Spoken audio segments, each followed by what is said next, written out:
Llama. Yo, welcome to this WARDOGS reaction. Check out the main channel for daily live streams and leave a like on the video. See you and enjoy. We've been showing you bombastic all-out warfare and tactical team play in every video we've made so far. This time though, we thought we'd change up the pace. Today, we'll be showing you the world of WARDOGS, the trade-offs we made to realize it, and the priorities we chose to reach the performance goals that we set for ourselves. Not at the end of development, but from the very beginning, to make WARDOGS an Unreal Engine 5 FPS ready.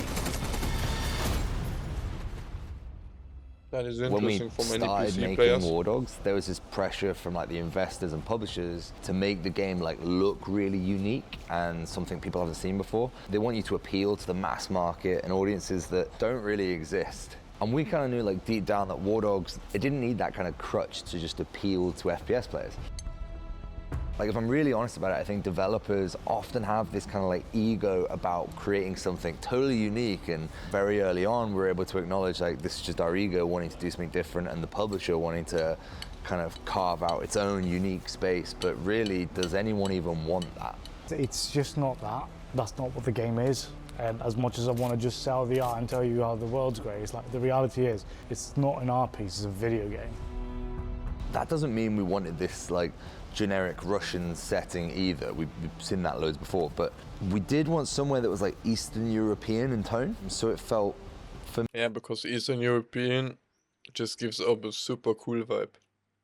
Also DayZ and stuff. Familiar to players and grounded, but it had its own flavor, architecture, terrain, and culture. At the same time, the world of WARDOGS needed to support our core narrative of 3 rival PMC factions fighting for cash, influence, and control over a strategically important region. The more we researched and gathered reference images, the more one country just kept standing out. Georgia!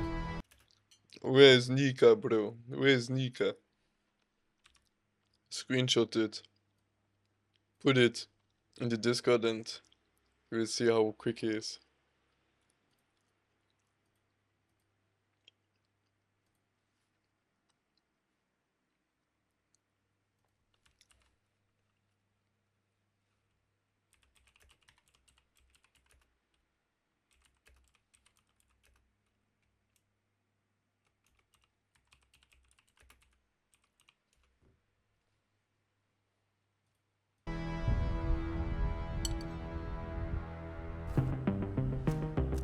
You can see playing up that hill.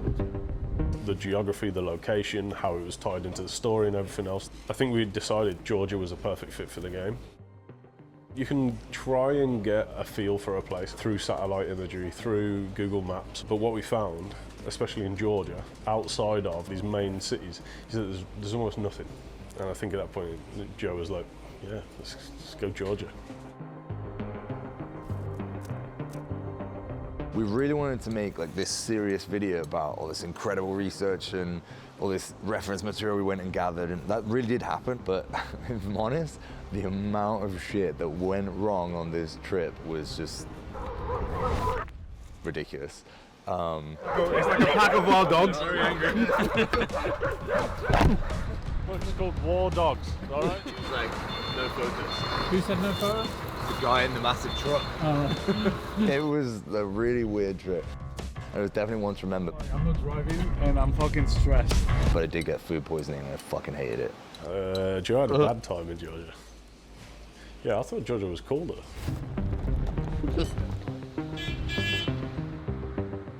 When we were Nice location for a shooter game. in Georgia, we kind of had this mantra of if this was a survival game, where would you explore? Where would you go and look for something you needed? And that was kind of how we traveled the country. It has such a wide variety of like architecture and history. You know, you start on the right side in Tbilisi in the city, and it is very much a mix between modern and very historic. And then the further you go over, you know, we visited into the middle in Chiatura, where we had the mining town, and we took a lot of inspiration from there, and that kind of is really what WARDOGS is. It's those kind of like rural areas. Yeah, Chiatura was probably the closest thing. It had like that industrial part, which was very old. It was like an old train station that was kind of abandoned, and that linked then into like the edge of the town, and you could kind of see how it broke up into the little bits. Damn. Outside of Tbilisi, there was a town there, and it had all of these train carts that were like rusted out and abandoned, but people were using them as like sheds. But that kind of inspired some of the areas that we have now, and especially the flats that are in the game. Churches like as well. You could typical see a military church flats. every couple of miles. All these places we visited that you can see in the game, like the swimming pool and the factories and the houses, that's what really makes our fictional region of Colchia so grounded and believable. But none of that research, none of the art, none of the visuals matter in FPS if it feels like you're playing a PowerPoint presentation.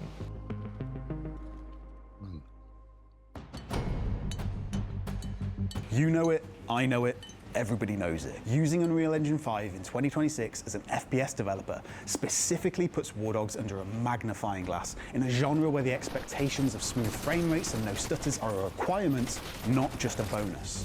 For context, everyone at Bulkhead is a gamer. We check our applicants' Steam hours during our interview process and openly reject applicants for not being a culture fit. We understand as much as you do how important a solid frame rate is to good game feel. The only reason we move forward our release date is because we hit our minimum targets. Other developers may... As I said, that's really important for PC gamers, that the game runs smooth, and what your PC requires to run it smooth. treat 60 FPS as their gold standard, whilst for us at Bulkhead, it's the foundation for what's acceptable. 100 players in the same locations, not scattered all over the map. Dynamic base building, vehicles, infantry players sending important gameplay data to each other within large destructible map. What we've managed to do is pretty impressive because of the technical challenges involved with a game of this scale. I think it's frankly a miracle like that we've gotten this far, right? And it's obviously a lot of hard work. There's no other game you can kind of compare WARDOGS to. Battlefield is probably the closest, but you can do a lot more in WARDOGS. You can drive like 20 odd vehicles into the point and we go, okay, you set the player. Even how this so looks, man. from You like just where load we up were those and where we trucks. are now, it's definitely like night and day. WARDOGS is a more demanding multiplayer game than most mainstream shooters. Here's an empty Unreal Engine project running out of the box. This is what most games give you, with some art chucked over the top. It's not really about the engine, it's about the systems and how you utilize the systems within the engine. Most engines use the exact same rendering path. It's all to do with like, the systems you use, balancing of the systems, constantly checking and being like really critical of it.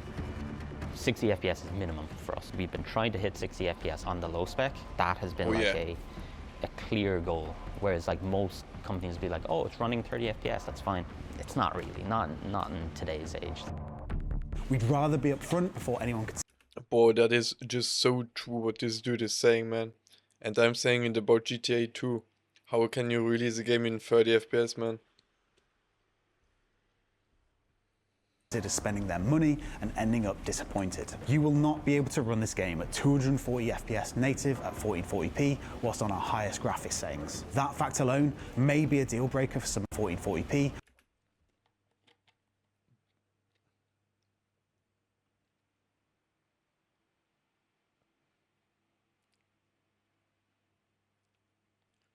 This is with the biggest graphic card that you can get in 2K.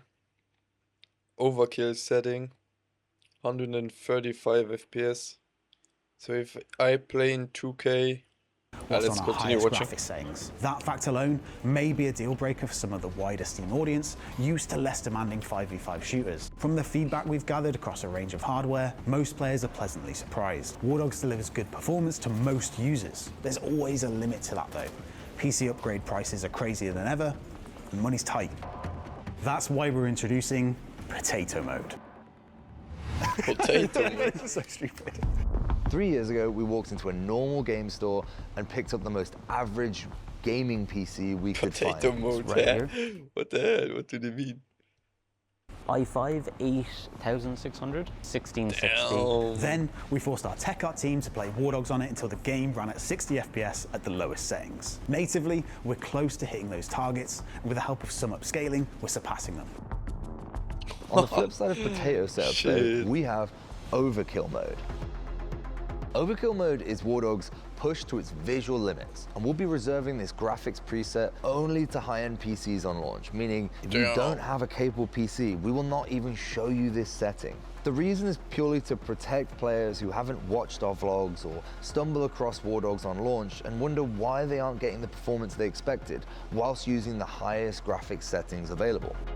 So to combat that, we're only making overkill available to players on 40 series cards and above. Easy, I'm included. How are we optimizing the game? How are we optimizing the game? Jesus Christ. We are making a I'm done eating, but this is very interesting for me too. I'm also in the queue to test the game, so yeah. 100-player game that I'm really big into this game, man.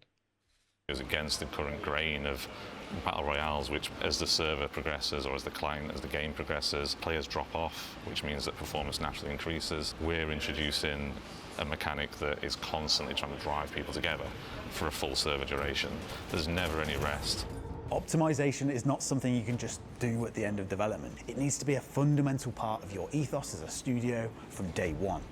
We basically started from the very beginning. My first thing was server performance. That's going to be our key bottleneck. We need to nail that. 100-player game, have to get it nailed. We worked on that first, like, extensively. The key thing is that people don't do, and it's really simple, it's just measure your game, get the metrics, see where it's slow, look for those bottlenecks, and then just focus on them. We have 3 pillars to our optimization, and they are client performance. Well, it just comes over like they have some super underrated big brains in their team in the gaming industry, man. It is a game, it just, I feel like it's going to be great. Visuals and networking. We realized playtesters cared more about consistent, smooth frame rate over blisteringly high FPS with stutters. So consistency is what we prioritized. But client performance isn't one single clever trick, it's a stack of decisions made over years about what matters to players on screen and optimizing around that. Optimization is a lot of the time a huge smoke and mirrors game. Basically, you as a player have got this letterbox into the world. Whatever we can do to make that letterbox the best visuals, the most performant, like that's what we're trying to do, and that's what optimization in a nutshell comes down to. Lowering movement update rates, lowering animation update rates, like reducing fidelity of visuals. They're all the tricks that we're doing. They're all ones that you don't just get out the box with. This dude has Unreal a super Engine, and deep you can't voice, just man. Tick a box and be like, hey, give me 60 FPS. Performance is a death by 1,000 cuts. If you cut corners on every This system clip you I have develop, seen many by times the time already. you reach release, I'm super hyped to shoot this bazooka, man.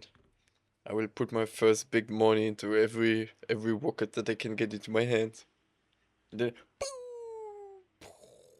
those 1,000 cuts literally do kill you. Too often developers look for big things they can fix and optimize that save the day, but that's just not how performance works. That amateur approach has continuously disappointed Amateur gamers. approach, they call So by it. focusing on performance from day one and being incredibly strict and bullish on our team about performance, we've been able to deliver only what we would consider good enough.